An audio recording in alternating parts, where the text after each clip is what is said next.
Well, hey fans, welcome back to another episode of Let's Talk Spoilers, and today we're talking Morbius.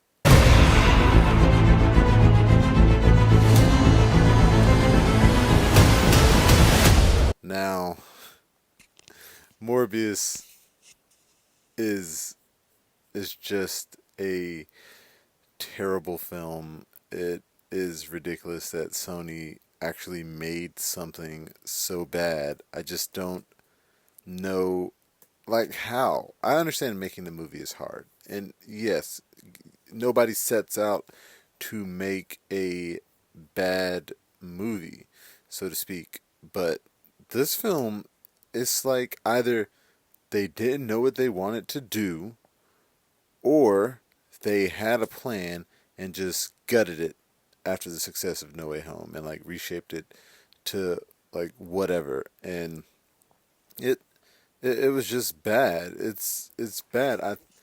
I think this is even worse than both Venom films because some of that stuff you can kind of laugh at and enjoy, but this film is just awful. I believe I gave it a horrible 2 out of 10 over on the blog. Make sure you go check that out. But like the only redeeming factor of Morbius that I can say, and I'll start out with that. The casting in this film is great. I really like Jared Leto as an actor. I thought he was a great casting choice for Michael Morbius. Matt Smith as his friend Milo was great casting as well. And then you got Adria, I think it's Adria Arjona or Arjona. She plays Dr. Martine Bancroft. Uh, Al Madrigal was pretty funny. Tyrese didn't need to be in this film. I mean, with as short as his and actually Al Madrigal's roles were, you could have gotten nobodies to do those and given a new actor some time to shine because Tyrese's like role from whatever you saw in the trailers was cut to basically nothing. Cut to basically nothing. Feel bad for the guy. And I'll get more into that later. So basically, the plot of Morbius is Dr. Michael Morbius. He has this blood condition or DNA condition. They don't really actually tell you. Like something's missing from their DNA, and they need to have their blood cleaned 3 times a day to stay alive. So it makes it seem very similar to like when you have kidney failure. You need to get what's the word for when you get your kidneys cleaned? Dialysis. It's something like dialysis. And Morbius, when he's a kid, he meets Lucian because he has the same disease as he has, but you don't really know anything about him, and he just calls him Milo. And he's like, that's not my name. Why do you call me Milo? He says, everybody's Milo. There's the last Milo and the Milo before that, because basically everybody who has this disease, for some reason, like they just don't make it as long as Morbius has. So he just calls him Milo. He doesn't get the chance to get to know him. And then like a scene that is like half a second, like they are all of a sudden best friends, and like Morbius saves his life because this machine like cuts off for some reason. Morbius fixes it by like switching a spring or something, and saves Lucian's life. And then the doctor that's taking care of them realizes he's like, hold on, that's all you did, and you fixed that machine. It took like a whole team to build this. You fix it like that. And he's like, I see something in you. I think you're really smart, and I know a school that can front basically the money to give you a scholarship to go to this school. And I like that part. I like the whole them becoming super fast friends that quickly. I didn't care for, but I like the fact that Morbius has this little blood disease. He's super smart. The doctor's like, look, there's something in you. We're gonna send you out to this special school. And then the way their friendship ends, he's like, I'm gonna cure the both of us. I'm gonna go to this school and do all this, and I'm gonna cure the both of us. And I like that part. And then you get to the future. He's older, which when he's younger, it's funny. He looks healthy besides the fact that he's on that machine, but he looks like a healthy kid. When he's older, he's all super sickly. And I guess the disease can take more of a toll the older you get. I understand that, but it just weird. It's like he's healthy and then sickly instead of sickly in both. But he's at the Nobel Peace Prize ceremony because apparently in his trials to try and fix their disease, he created artificial blood, like this just amazing discovery that has changed the world. And the artificial blood is actually blue. They don't really explain more about what it is, except for that it's artificial blood. But you see it everywhere. Like when he's like driving by, like a walking by a blood bank and takes some. Like everybody's using this artificial blood now. Rarely do you see real blood in those little blood pouches. Um, but yeah, he turns down the Nobel Peace Prize because it wasn't what he set out to do to make the artificial blood. He's trying to cure this disease, and this byproduct he doesn't think is worthy of a Nobel Peace Prize. Yada yada. But into the meat of the story, him becoming a living vampire. What he's doing, he travels to South America. And this is cut at the beginning of the film. It's so weird. He travels to South America to capture some vampire bats from this specific cave for some reason, even though they're all across Central and South America. He has to go to South America to get these vampire bats. Now, it would have been nice for them to say, well, these vampire bats are special. They, I don't know, they're stronger or something like that. But he gets these vampire bats for his experiment. And it's weird. He has money. I don't know why he had to go to get them instead of having, like, them shipped to him or whatever.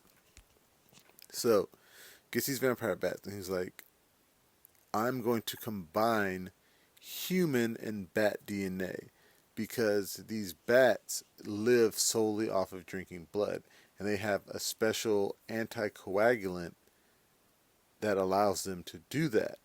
And mixing that gene with the human gene will cure us. That doesn't really make sense to me. Why would that cure what is missing from them? I don't get it. Like, if whatever's missing from their DNA is normal in normal humans, why can't they just pull it from a normal human? Why does it have to come from a bat?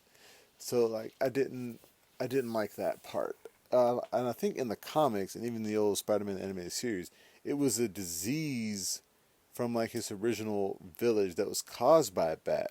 So he was trying to get the DNA from the bat so that his people would like not be affected by it anymore. It wasn't this whole deal. But so he creates the serum that, makes the chimera DNA, which when you inject it into a human, they'll get that gene and it'll cure them. So they have to do it in international waters. And he goes to Milo for help and money. And it turns out at this point, we find out Lucian goes by Milo. Milo's his nickname now. But, like, he's rich. His family's rich. And it would have been nice if they had, like, established that in the beginning. Like, yeah, my family's very wealthy, but I have to come here because I'm sick. They don't really establish that until later in the movie. All of a sudden, he's, like, ridiculously rich. Um, but, and he's still alive, too. Barely kicking it. But Morbius goes to the container ship with Dr. Bancroft. They perform the experiment, and within like 2 minutes, Morbius is now a living vampire, and it looks awful to see. From the trailer, like, oh, they're gonna do some kind of practical makeup. He is completely CGI. There's no way they did any practical makeup on him at all. I'm not gonna say it looks awful, but it just looks like digital. It looks like a video game. Like, we know what this is. And he gets all these powers, and some of which I'm fine with. Like the echolocation, which is just like enhanced reflexes. He doesn't really use it any other way besides enhanced reflexes.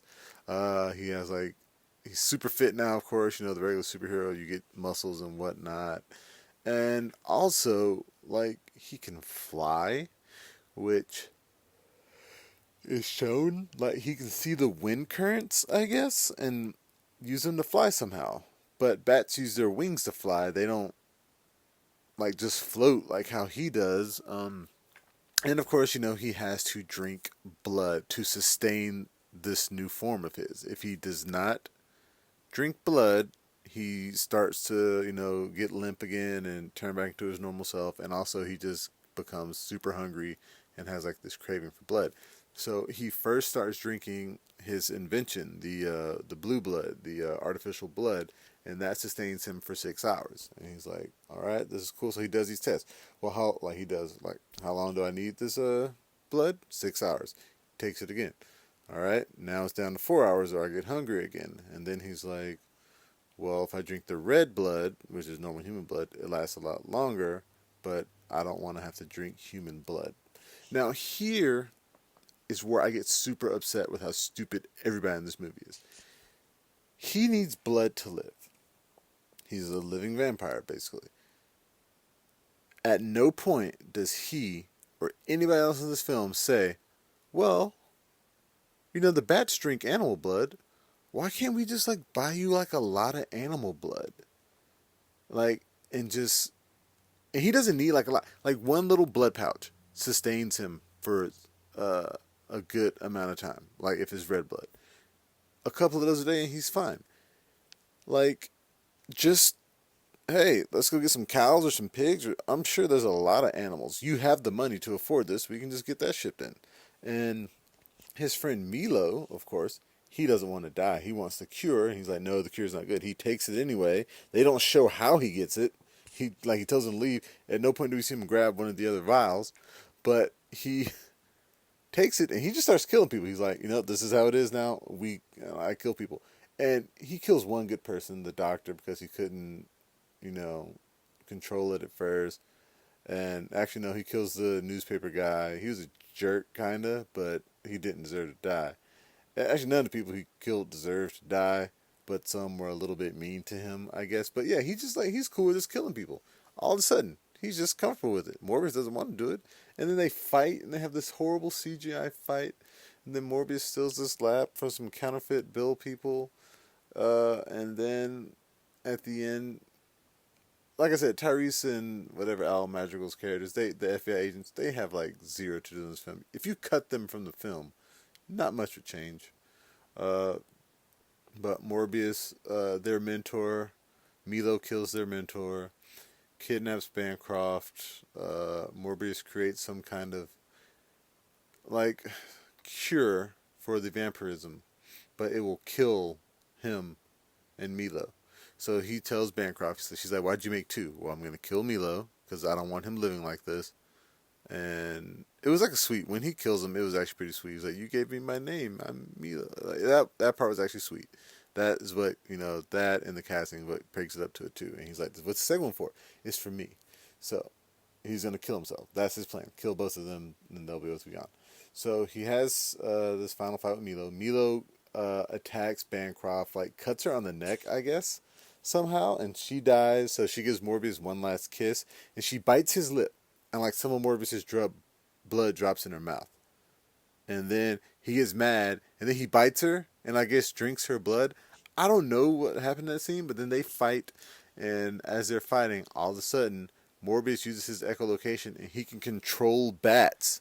He can control bats. It comes out of nowhere. And he, uses them as extensions of his body, traps Milo, kills him. And then the FBI and the cops come to, where they fought, and Morbius just flies out of the hole with all these bats. And at the same time, Bancroft revives as, I guess, a living vampire as well. She opens her eyes, and her eyes turn red, and that's it. We don't see her anymore. Morbius flies off with all these bats. And that's the end of the film. This film is fucking terrible, and I'm sorry to curse, but it is just so bad, and it's terrible that Sony did this. Now, on to the mid-credits that they spoiled beforehand, but I'm going to re-spoil here because this is Let's Talk Spoilers. So, after the events of Spider-Man No Way Home, Adrian Toomes is sent over to the Venomverse, which is Morbius takes place in the Venomverse. He just shows up in some random prison cell, and since they have no Adrian Toomes in that universe, and he just showed up, they're like, well, we gotta let him go. We don't know who this guy is. He shouldn't be here. So they just let him go. That's it. Second post-credit scene. Morbius is in a Dodge something speeding along this road. He can fly. I don't know why he's in a car. I don't know why he hasn't killed himself yet, because that was his original plan, was to kill himself because he made 2 versions of that serum. He thinks Bancroft is dead, so what has he got to live for? Is he killing bad? At no point in the movie does he say, I'm going to use this power, and I'm just going to drain the blood of bad people. At no point does he decide to become some kind of hero, or anti-hero, or villain, or any of that. So that's just stupid. But then, he stops, he hears this sound, he starts kind of transform, and here comes Vulture flying in with a brand new suit that he somehow made in this universe, even though he didn't make his original suit, the Tinkerer did, and they did it with Chitauri technology that allowed him to create it. There's no, like, it's so fucking stupid. He shouldn't have had this suit in this universe. They could have easily fixed it. If they say, hey, we want a Vulture, we want to do some type of Sinister Six, variants exist. Just say there's a variant of Vulture in this universe. He just got out of jail and he looks just like the one in the MCU. And he wants to hunt down the Spider-Man of their universe, and that Spider-Man happens to be Andrew Garfield. But at the same time, I don't even know if I want Andrew Garfield associated with this universe anymore. Just give him the Amazing Spider-Man 3 and just leave it in its own universe.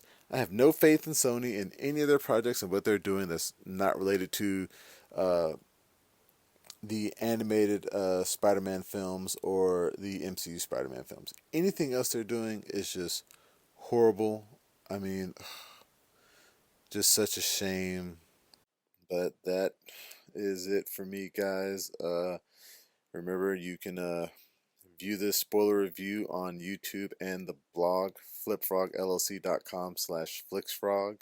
You can find us on Facebook, Instagram, Twitter, and Reddit. And please, pretty please, everybody, hey, come here, listen. Make sure that you subscribe. Yes, subscribe to the YouTube channel, the Facebook page, everything. Make sure you like, comment, and share. The next Let's Talk Spoilers will probably be Fantastic Beasts: The Secrets of Dumbledore. So excited for that. So stay tuned, and until next time, I'll be seeing you.